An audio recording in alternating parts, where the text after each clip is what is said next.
Obviously, this is a tumultuous time for restaurants. Obviously, great news for them that they can open even at limited capacity. But, OpenTable has been very forthright about just how difficult this period is going to be for the restaurant industry. Just how bad is it? What trends are you seeing? Where are you seeing pickups and slowdowns? It's pretty bad. Even before the virus, restaurants were operating on razor thin margins. And now added on to that are the capacity constraints and the added costs for all the safety precautions that restaurants have to be taking. It's been a really devastating time. And if you look at restaurants, even just in San Francisco or the Bay Area, it's been gut wrenching what's happening there, both because of the virus and because of the fires. Their outdoor dining activity has decreased because the outdoor air quality is poor. So there's never been a more difficult time, I think, to be in the restaurant business. At OpenTable, as you mentioned, our mission really is to help restaurants forge through this crisis as best we can. To that effect, we've waived our subscription and reservation fees and launched a myriad of products to help restaurants run more productively, efficiently, and safely.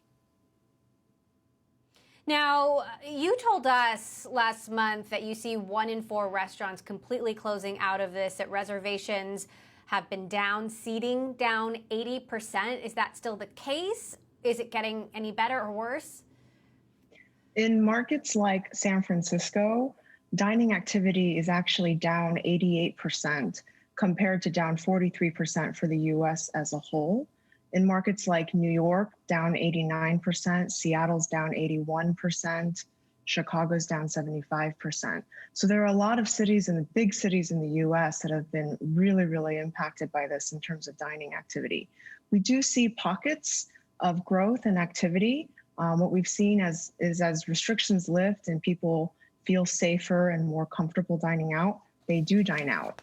In a recent OpenTable survey, we actually found that 25% of survey respondents in the US and Canada are dining out at least once a week. So there are some glimmers of hope here. Other trends we're seeing is that outdoor dining has really picked up. So if you look at dining in September of this year versus September of last year, we've seen an 18x increase in parties sitting outside. So how do you expect the restaurant industry to look different after this? I mean, we don't know when life is going to go back to normal. We don't know what normal life is going to look like. I mean, are people going to go back to restaurants as much as they ever did? I mean, will it ever be the same?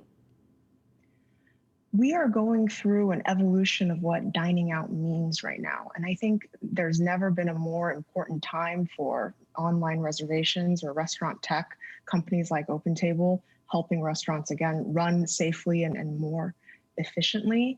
I think some of the trends that we're currently seeing during COVID are likely here to stay.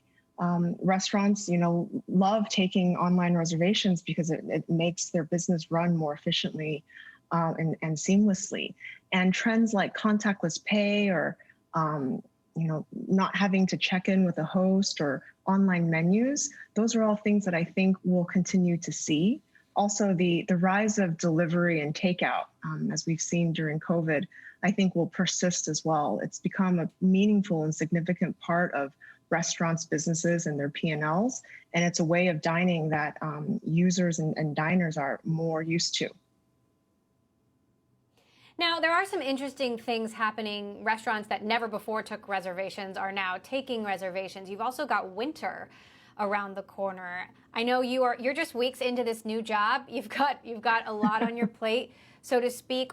What are you expecting through the colder months in particular, given that so many of these restaurants have been relying on an outdoor experience to make rent? Yes, so the coming of winter and colder months is very much a concern for many of our restaurant partners. I have to say, though, the level of innovation and ingenuity that we've seen from our restaurant partners is nothing short of brilliant. So we're hearing stories of outdoor dining bubbles or yurts or tents, sophisticated air purification systems for indoor dining, and of course, like I mentioned, the prevalence of takeout and delivery.